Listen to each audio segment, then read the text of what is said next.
He was just a student, and I was supposed to be his teacher.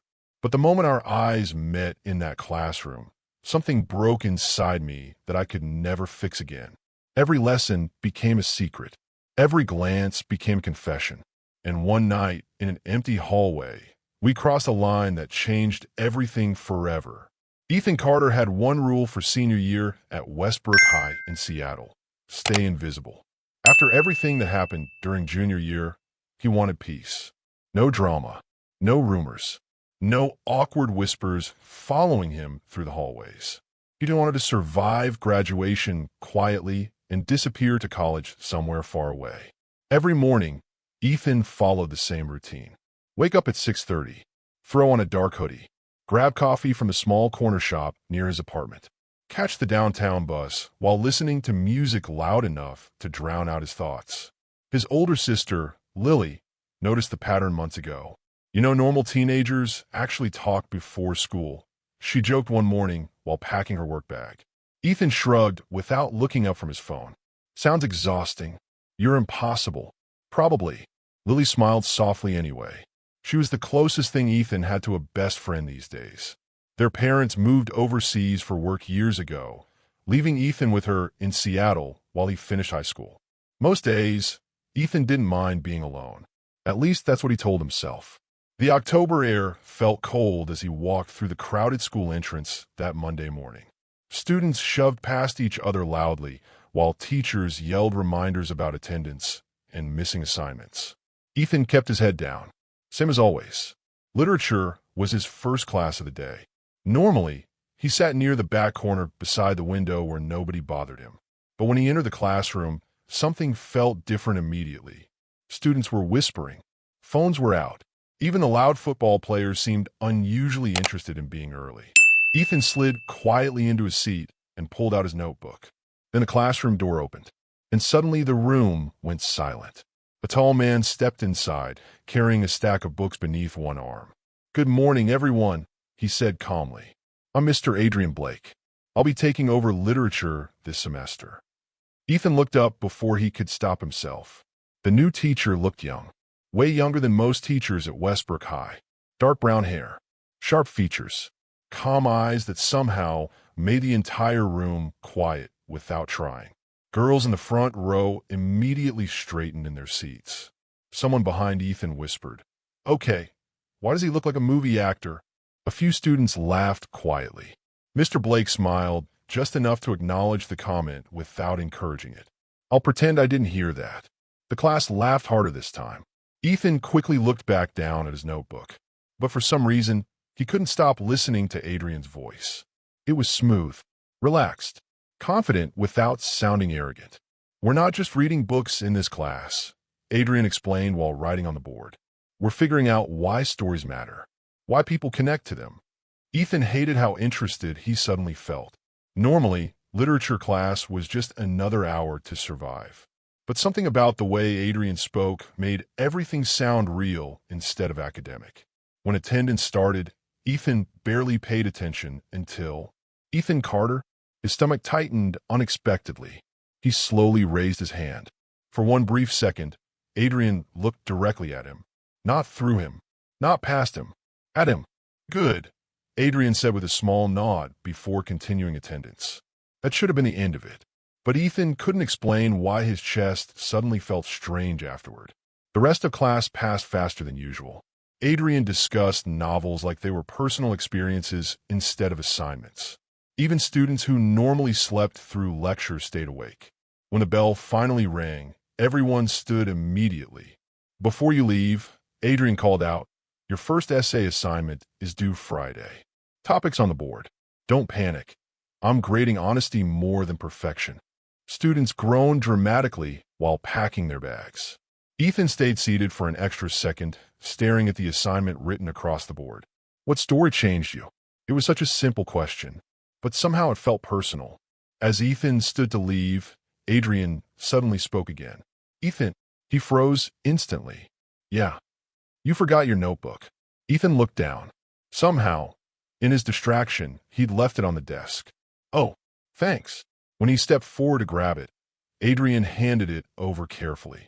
Then he noticed the sketch visible across the notebook cover. "You draw?" Ethan immediately pulled the notebook closer to his chest. "Not really." Adrian smiled faintly. "That usually means yes." Ethan didn't know how to respond to that. "Anyway," Adrian continued casually, "I'm looking forward to reading your essay." That confused him. "You don't even know if I'm good at writing." "I can usually tell." Ethan stared at him awkwardly for a second before quickly leaving the classroom. His heartbeat felt annoyingly fast the entire walk through the hallway. By lunchtime, everyone at school was talking about the new literature teacher. "He's too nice," one girl said dramatically. "Nah, he's secretly strict." "I can feel it," someone replied. "The seniors are definitely going to fail on purpose just to retake his class." Ethan rolled his eyes and focused on his food. But secretly, he understood the attention. There was something different about Adrian Blake. Something calm. Something warm. Something dangerous. That evening, Ethan sat at his desk trying to start the essay assignment. But instead of writing, he kept replaying moments from class in his head. The way Adrian smiled slightly while explaining stories.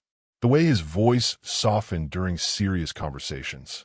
The way he looked directly at people when they spoke, like he genuinely cared about their answers. It felt stupid. Completely stupid. He barely knew this man. Still, Ethan opened his laptop and started typing. Not because he cared about grades, but because for the first time in a long time, he wanted someone to understand him. And somehow, he already felt like Adrian Blake might. A week after the essay assignment, Ethan walked into literature class expecting another normal lecture. Instead, he found Mr. Blake standing beside the whiteboard with a sign-up sheet in his hand. "All right," Adrian announced, leaning casually against the desk. "Seattle's annual student literature competition is coming up next month." Several students immediately groaned. "That sounds painful," someone muttered. Adrian laughed lightly. "It's not as bad as it sounds. Winners get scholarship opportunities, publication offers, and something that's apparently very important to the school administration." He glanced at the paper dramatically. "A trophy." The class laughed. Ethan stayed quiet near the back, as usual, pretending not to care. But then Adrian continued. "Students who join will work directly with faculty mentors after school." Ethan looked up instantly. "I'll be mentoring one of the groups myself," Adrian added. And just like that, Ethan's attention was completely gone. By the end of class, students crowded around the sign-up sheet. Most were only there because they thought the competition would look good on college applications. Ethan told himself not to go near the desk. This was a bad idea. A very bad idea. Still, somehow, he found himself standing in line anyway. When it was finally his turn, Adrian glanced up from the papers. "You thinking about joining?" Ethan shrugged casually, even though his heart was already racing. "Maybe. I think you should." That simple answer stayed in Ethan's head for the rest of the day. 3 days later, the first mentor meeting started after school inside the library. Only 4 students showed up. A loud theater kid named Jasmine, 2 sophomore boys who clearly regretted signing up, and Ethan. The library looked different in the evening. Quieter, warmer. Golden sunset lights stretched through the tall windows while soft instrumental music played quietly from Adrian's laptop. "All right," Adrian said while placing books across the table. "This isn't going to feel like homework. Think of this more like storytelling practice." Jasmine raised her hand dramatically. "Can we suffer emotionally while doing it?" "Absolutely," Adrian replied without missing a beat. Everyone laughed, even Ethan, and Adrian noticed. Over the next 2 weeks, the group slowly became smaller. The sophomore boys stopped showing up first. Then Jasmine quit after deciding theater rehearsals were destroying her soul, which left only Ethan.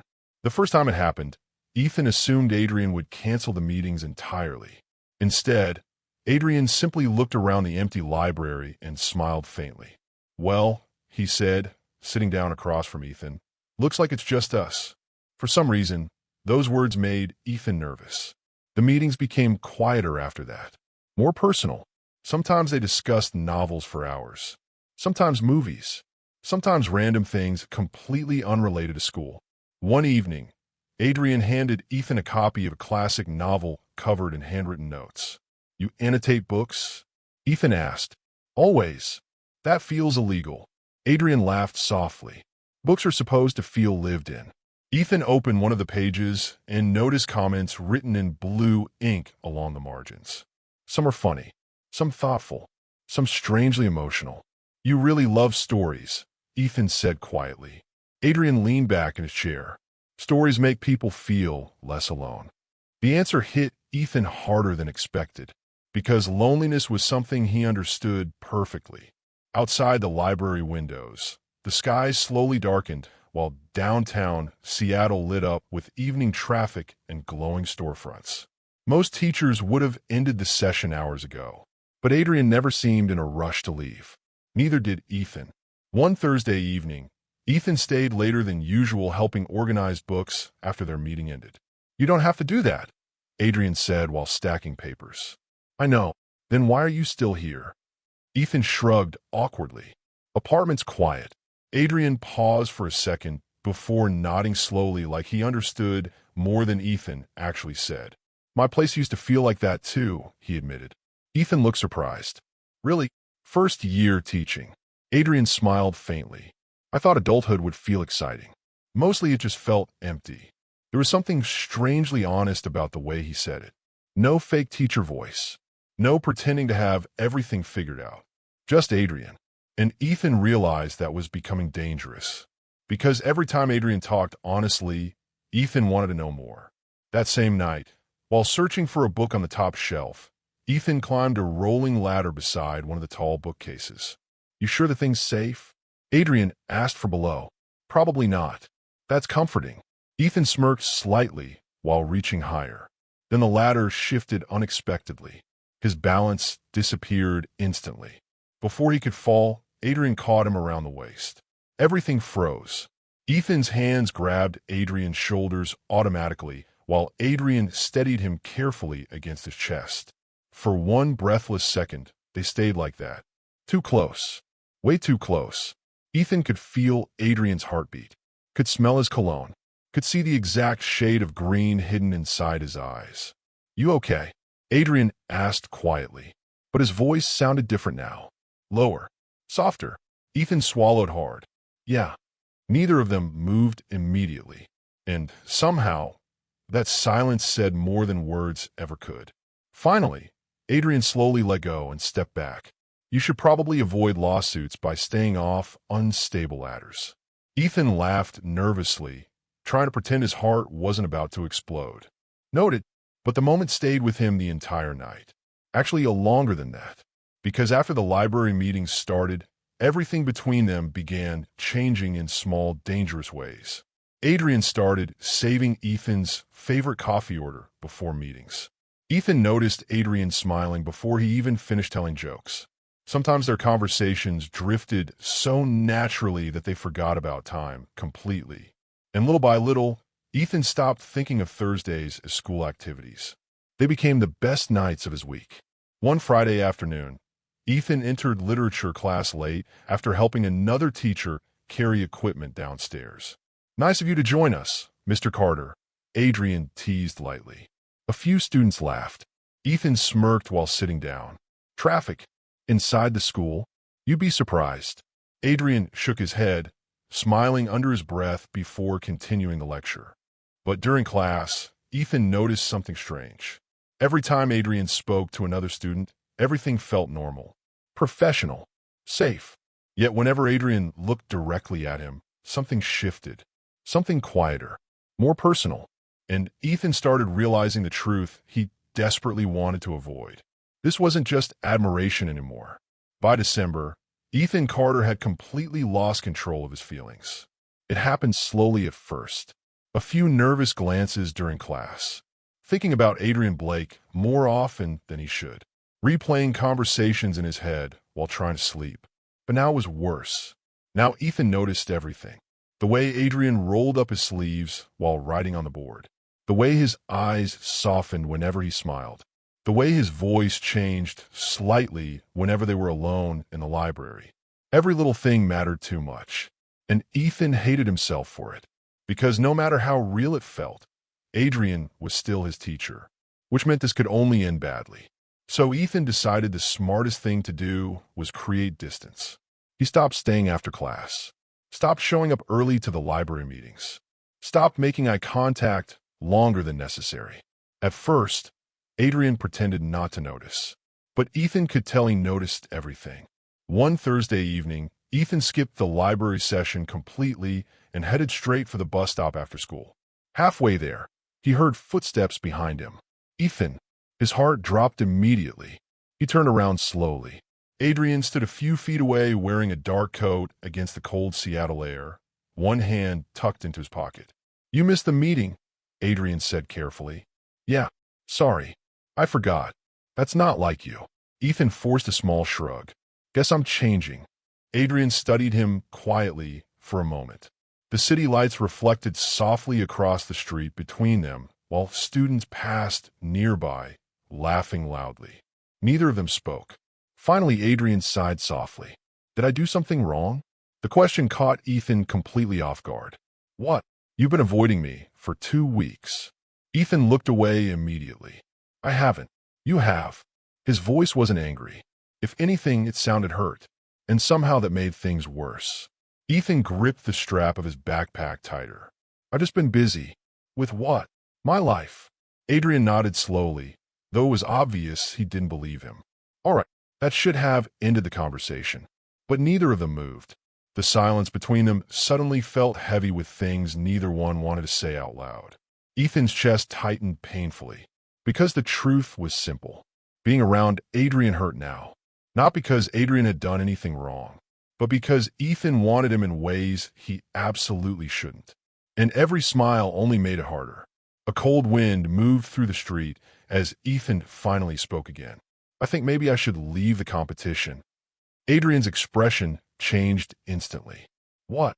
"I'm serious." "Why?" "Because I'm in love with you. Because every second near you feels impossible. Because I can't stop thinking about you." But Ethan swallowed those words before they escaped. "It's distracting," he said quietly instead. Adrian stared at him for several long seconds, then finally nodded once. "If that's what you want." Ethan hated how disappointed he sounded. Without another word, Ethan turned and walked away. But the second he reached home, regret hit him immediately. That night felt endless. He couldn't focus on music, couldn't focus on television, couldn't even focus on his phone.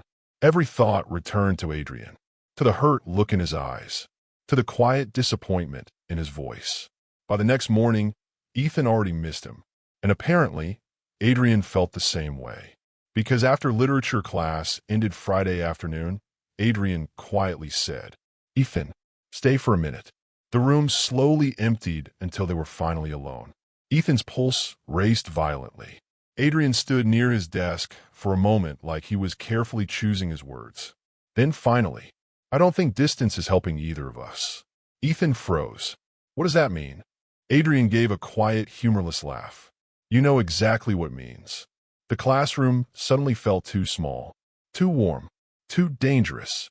Ethan's voice barely worked. "Mr. Blake." "Adrian." Ethan stopped breathing for a second. "You shouldn't call me that," he whispered. "I know." Neither of them looked away. The late afternoon sunlight stretched across the empty classroom while voices echoed faintly through distant hallways. Everything suddenly felt suspended in time. Adrian stepped closer slowly, not enough to touch him, just enough to make Ethan nervous again. "I tried convincing myself this would go away," Adrian admitted quietly. "I thought maybe I was imagining it." Ethan's chest tightened painfully. "But I wasn't," Adrian continued softly. "Was I?" Ethan looked down at the floor because he physically couldn't handle the way Adrian was looking at him. "No," he whispered. The silence afterward felt terrifying and strangely beautiful. When Ethan finally looked back up, Adrian's expression had completely softened. Not like a teacher looking at a student, like someone trying very hard not to fall apart. "You have no idea how difficult this has been," Adrian admitted. Ethan let out a shaky breath. "You think it's been easy for me?" That made Adrian smile, sadly for the first time all afternoon. And somehow that smile broke Ethan completely, because it confirmed everything. The feelings weren't one-sided. They were real, and that realization changed everything between them. Over the next week, neither of them officially talked about what happened in the classroom. But things were different now. The tension between them became impossible to ignore. Every glance lasted too long. Every conversation felt dangerously personal. Every accidental touch sent electricity through Ethan's chest.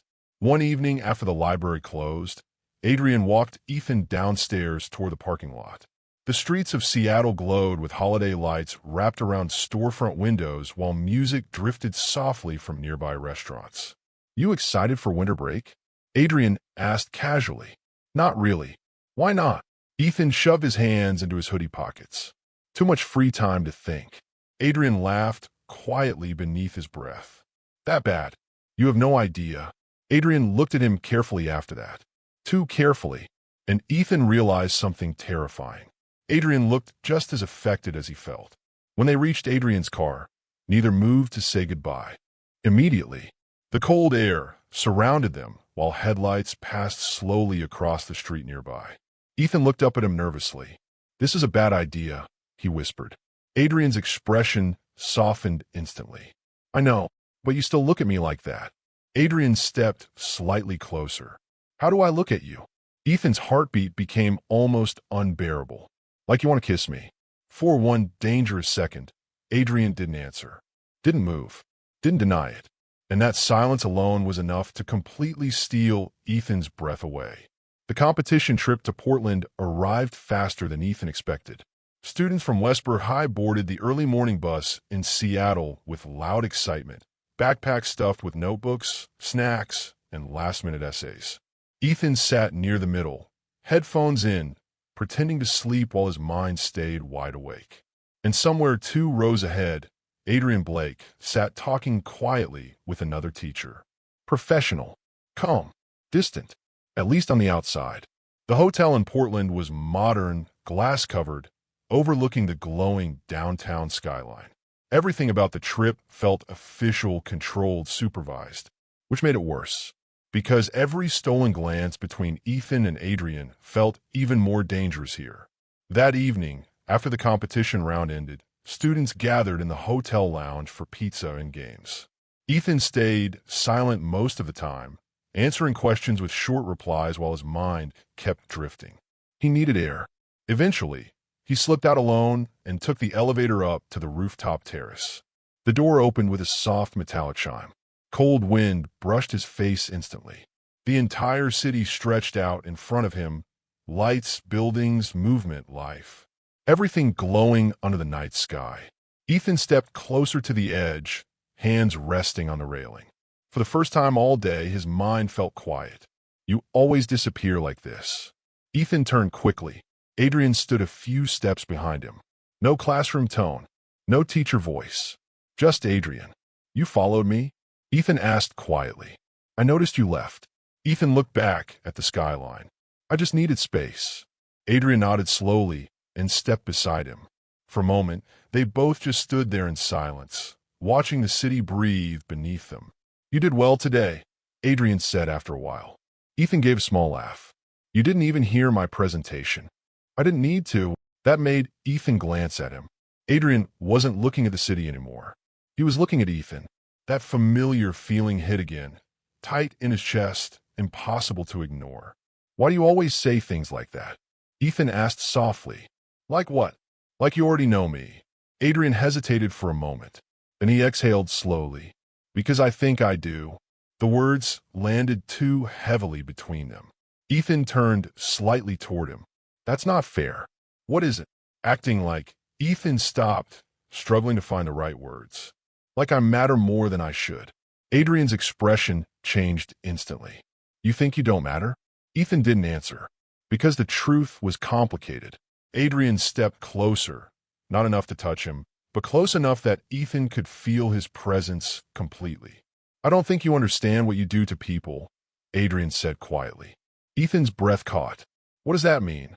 Adrian looked away for a second, like he was trying to control himself. Then back again. "You make it hard to think clearly." Ethan's heartbeat stumbled. The wind moved through the rooftop, but neither of them stepped back. "I shouldn't be hearing that from you," Ethan whispered. "I know. That was the problem." They both knew, and yet neither of them moved away. Back in the hotel room hallway later that night, Ethan couldn't sleep.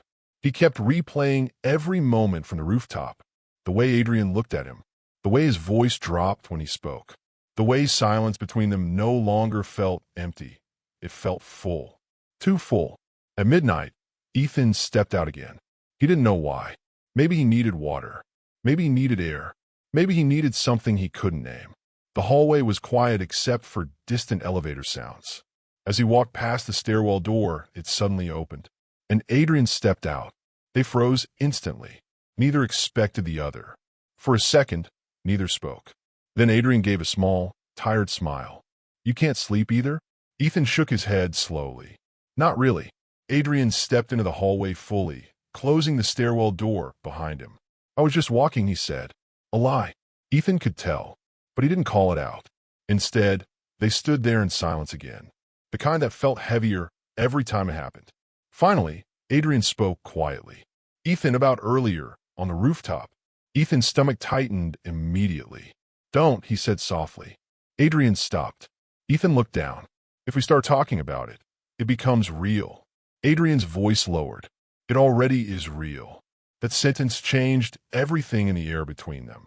Ethan looked up slowly, and for the first time, there was no pretending left in Adrian's eyes. No teacher, no rules, just a man trying not to cross a line he was already standing on. "I've been trying to ignore this," Adrian admitted quietly, "telling myself it's temporary, that it will pass." Ethan couldn't breathe properly. "But it hasn't passed," Adrian continued. "Has it?"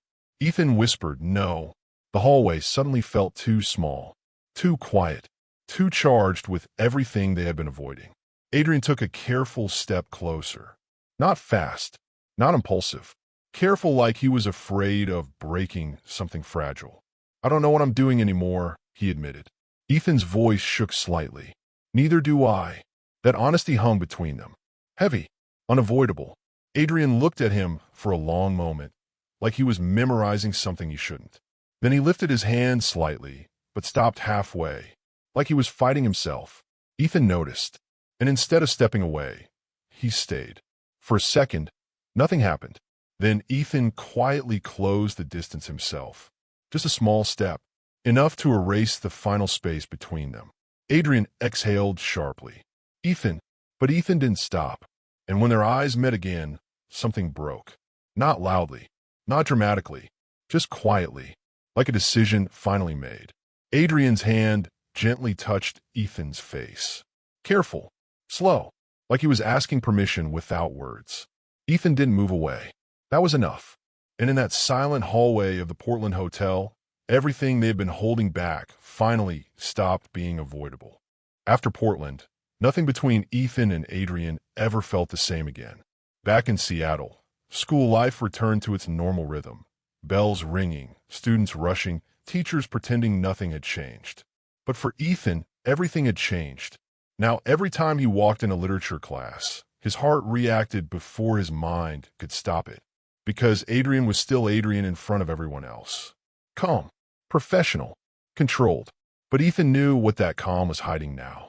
And Adrian knew Ethan knew. They never spoke about Portland again. Not directly.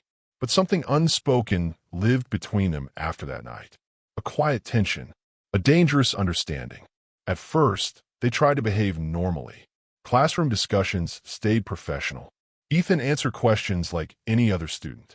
Adrian lectured like any other teacher. But there were moments that broke the illusion. A glance that lasted half a second too long. A pause in speech when Ethan entered the room. A subtle softening of Adrian's voice when he said Ethan's name. It was invisible to everyone else. But it was everything to them. Outside school, the distance between them started to blur. Sometimes Ethan stayed late in the library pretending to study while Adrian finished grading papers. Sometimes Adrian accidentally appeared near the student parking lot at the same time Ethan was leaving. Small moments, careful moments, hidden moments. One evening, Ethan sat alone at a corner table in a quiet downtown cafe, scrolling through notes on his laptop when he heard the door open. He didn't need to look up. Adrian's presence was always recognizable now. A few seconds later, a cup of coffee was placed gently on the table in front of him. "Extra sugar," Adrian said quietly. Ethan finally looked up. "You remembered." Adrian gave a small shrug. I pay attention. That simple sentence made Ethan's chest tighten. Because that was the problem.